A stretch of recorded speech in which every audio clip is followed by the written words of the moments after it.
Assalamualaikum warahmatullahi wabarakatuh. Yang terhormat Ibu Dwi Puji Ratnawati dan Ibu Dina Lusianti. Di sini kami dari kelompok 9 dan ingin mempresentasikan tentang bug filter, solusi praktis untuk air bersih dan pemeliharaan ikan tanpa ribet. Berikut adalah nama anggota dari kelompok kami. Yang pertama adalah Randy Kurniawan dengan saya sendiri. Yang kedua Rahma Khairul Nisa dengan NIM 294, Afra 25 Insyah dengan NIM 295, dan yang terakhir Setia Putri dengan NIM 384. Selanjutnya akan dipresentasikan oleh teman saya.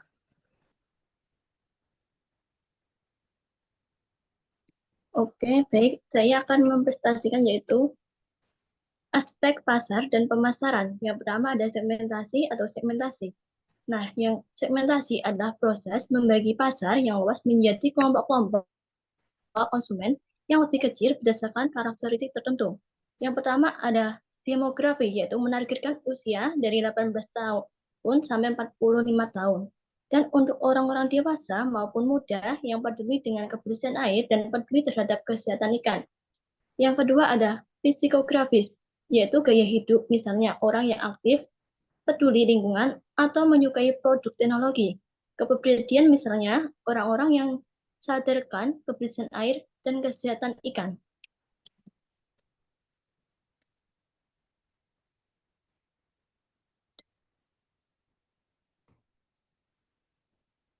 Selanjutnya yaitu targeting atau target.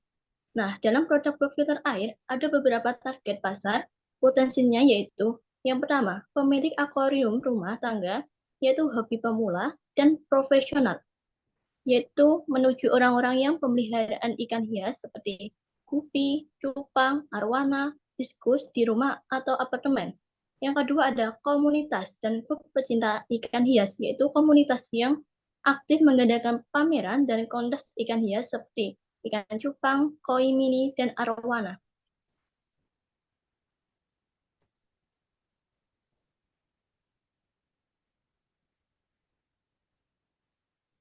Yang ketiga ada positioning atau posisi. Positioning adalah upaya untuk menciptakan citra unik dan bernilai bagi produk di benak konsumen.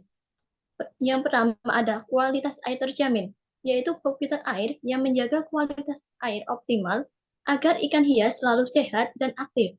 Yang kedua ada filtrasi canggih untuk akuarium, yaitu dibuat dengan sistem multifilter untuk menjaga kebersihan dan kestabilan ekosistem air. Dan yang ketiga ada ramah lingkungan dan efisien, yaitu mendukung kesehatan ikan kita tanpa bahan kimia berbahaya.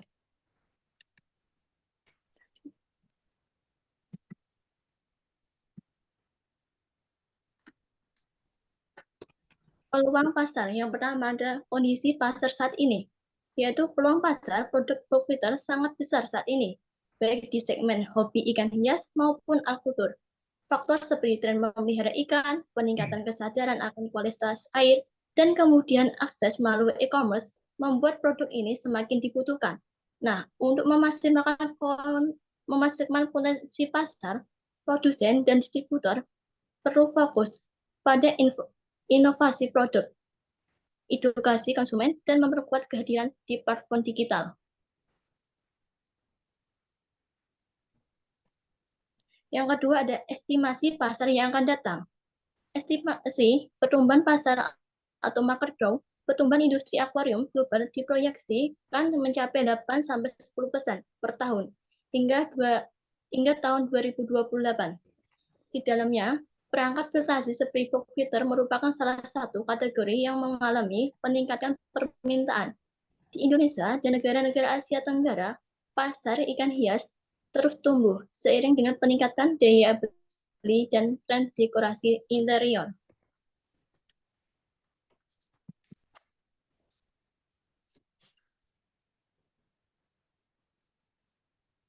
Yang ketiga ada estimasi potensi pasar.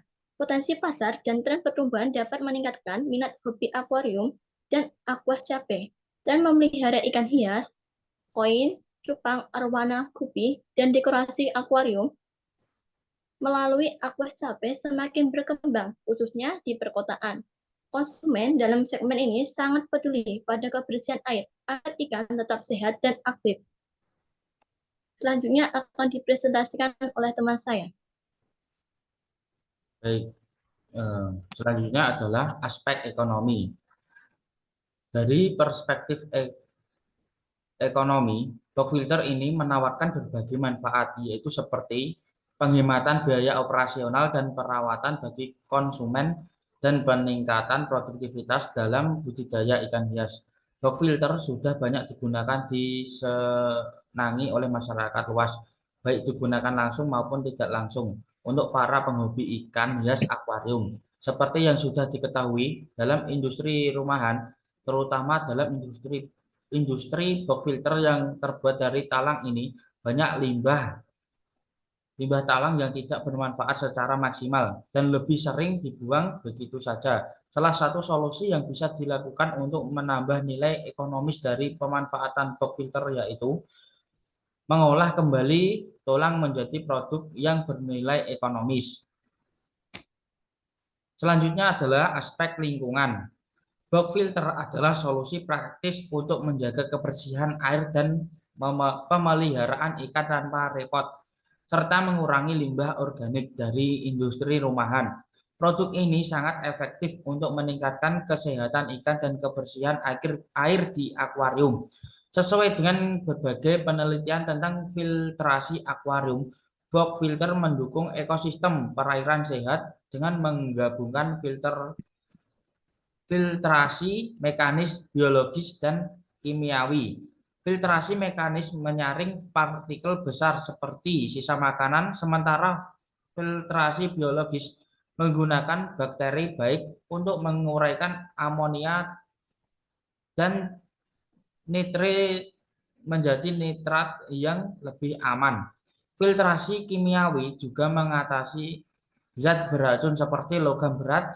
Selain mendukung kesehatan ikan, box filter mengurangi kebutuhan bahan kimia dan air, menjadikan pilihan yang lebih ramah lingkungan. Dengan demikian, box filter memperpanjang umur ikan dan menghemat sumber daya pemeliharaan. Selanjutnya adalah analisis SWOT. Yang pertama, strength. Efisien dalam membersihkan air, hemat ruang, perawatan mudah, dan target pasar luas. Selanjutnya adalah weakness, harga kompetitif, keterbatasan ukuran akuarium, ketergantungan teknologi. Selanjutnya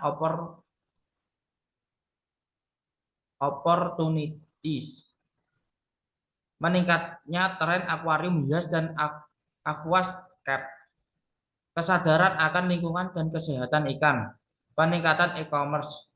Yang terakhir, share, persaingan tinggi, tingkat ketahanan pasar, perubahan efisiensi konsumen. Selanjutnya adalah tinjauan AMDAL. Produk box filter dari talang untuk akuarium memiliki dampak lingkungan yang perlu diperhatikan. Meskipun skala kecil, penerapan prinsip AMDAL dapat memastikan bahwa produk ini tidak menimbulkan resiko lingkungan jangka panjang, terutama jika produksi dalam jumlah besar atau digunakan sektor akuakultur.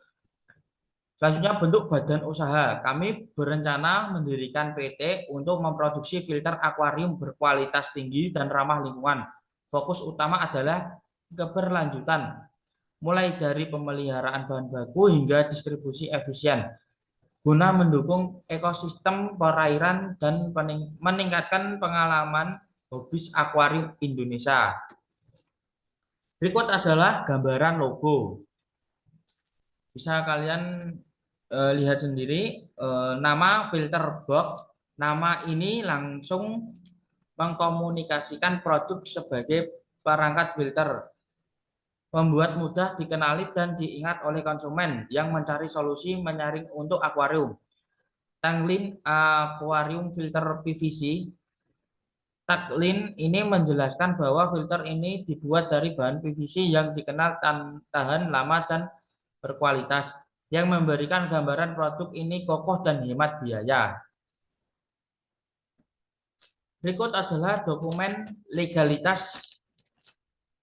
Dokumen yang diperlukan yaitu berupa akte pendirian perusahaan, nomor induk berusaha atau NIB, selanjutnya sertifikasi produk BPOM, yang terakhir dokumen lingkungan UKL UPL. Selanjutnya akan dijelaskan oleh teman saya. Selanjutnya adalah aspek teknis dan teknologi. Yang pertama ada pemilihan dan perencanaan kualitas suatu produk. Produk filter box dengan bahan talang PVC muncul dari kebutuhan akan solusi filter air yang terjangkau, ringan, dan mudah dipasang pada akuarium. Yang memiliki daya filtrasi tinggi sehingga bisa mempertahankan kualitas air yang jernih dan bersih di dalam akuarium. Memiliki daya tahan terhadap air, kelembapan, serta tahan terhadap paparan bahan kimia yang mungkin terdapat di akuarium. Setiap rancangan filter box perlu memiliki beberapa sekat atau ruang penyaringan untuk memaksimalkan proses filtrasi. Setiap sekat bisa berisi dengan media yang berbeda seperti spons, kapas filter, karang jahe, atau bioring, yang masing-masing memiliki fungsi spesifik dalam penyaringan.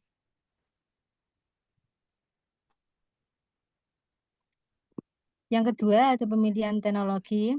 Yang pertama, di pemilihan teknologi ada pengolahan atau penggabungan. Saat memilih produk atau pengolahan menggunakan mesin bar atau untuk memotong talang PVC secara presisi sesuai ukuran yang diinginkan.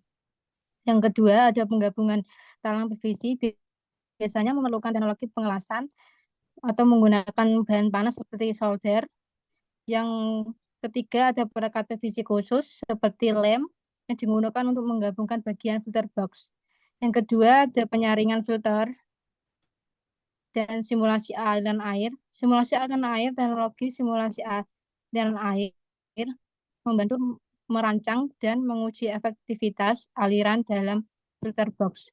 Dengan simulasi ini, perancang dapat memastikan bahwa air mengalir dengan benar melalui setiap ruang penyaringan sehingga proses filtrasi air berjalan dengan optimal. Teknologi pemasaran digital memanfaatkan platform e-commerce, website resmi, dan media sosial untuk memasarkan produk.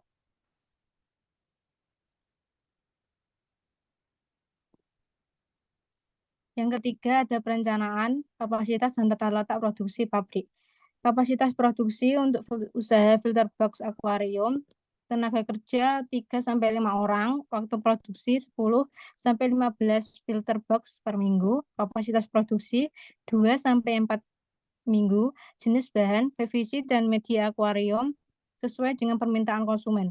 Perencanaan tata letak pabrik, kawasan dekat budidaya aquacultur, seperti lokasinya ada yang di Bejobo, Jati, Jekulok.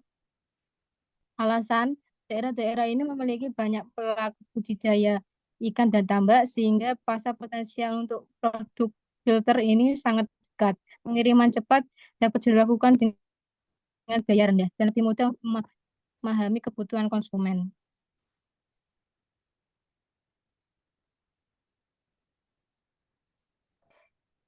Kemudian ada perencanaan layout pabrik. Yang pertama area penerimaan bahan baku, tempat menerima dan menyimpan bahan baku seperti PVC, bahan filter, lem, dan bahan pengemas. Yang kedua ada penyimpanan bahan baku, berdekatan dengan area penerimaan bahan baku untuk mengurangi waktu dan tenaga saat pengangkutan. Yang ketiga ada area produksi, area dengan mesin pemotong PVC, mesin lem, dan stasiun perakitan. Yang keempat ada area quality control, meja kerja untuk memeriksa kualitas produk seperti kekuatan perekat dan dimensi produk. Yang kelima ada ruang kantor dan manajemen. Ruang kantor untuk kegiatan administrasi, penjadwalan, dan pengelolaan inventaris. Yang keenam ada area pengepakan, stasiun pengepakan dengan meja besar untuk mengemas filter box dan talang PVC. Yang ketujuh ada gudang produk jadi, tempat penyimpanan produk yang siap dikirim, produk disusun di rak atau palet yang diberi label sesuai jenis dan tanggal produksi. Yang kedelapan ada area pengiriman, tempat terkirimnya atau tempat terjadinya pengiriman pada saat dan saat produk dipesan.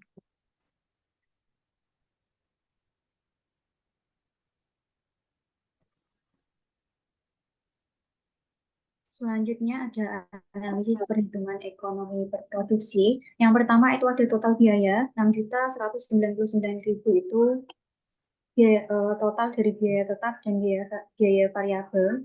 Jumlah produksi per bulan kami itu ada 50 unit dan harga pokok produksi itu ada 123.980 unit.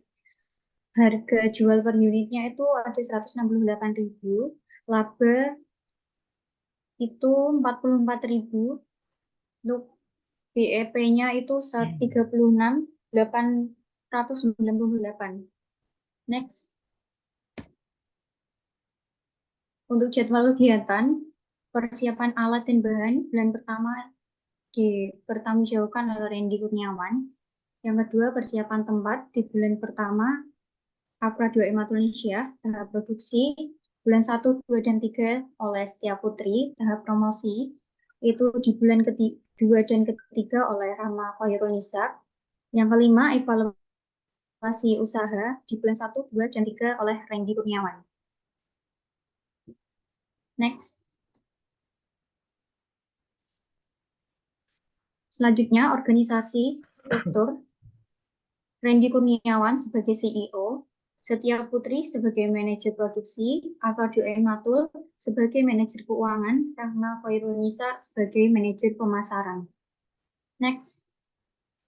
Selanjutnya, deskripsi jabatan. CEO atau direktur utama bertanggung jawab atas manajemen keseluruhan perusahaan seperti strategi, operasional, dan kinerja keuangan. Yang kedua, manajer produksi. Manajer produksi adalah orang yang bertanggung jawab untuk mengawasi keseluruhan proses produksi, memastikan efisiensi, kualitas, dan pengiriman produk tepat waktu. Next. Yang ketiga ada manajer pemasaran, yaitu orang yang bertanggung jawab atas analisis perencanaan, implementasi, dan pengendalian atas program-program yang didesain untuk menciptakan, membangun, dan menjaga pertukaran yang menguntungkan dengan pembeli sasaran untuk mencapai tujuan-tujuan organisasional atau tujuan-tujuan perusahaan.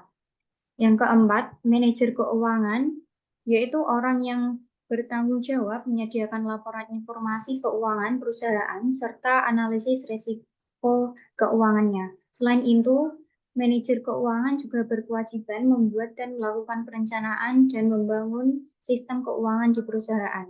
Perencanaan tersebut dibuat sesuai dengan kebutuhan dan aktivitas perusahaan pada satu periode. Next. Berikut presentasi dari kelompok kami. Bila ada tutur kata atau perbuatan kami yang salah, saya mohon maaf sebesar-besarnya. Wabillahi taufiq wal hidayah. Wassalamualaikum warahmatullahi wabarakatuh. Waalaikumsalam warahmatullahi wabarakatuh.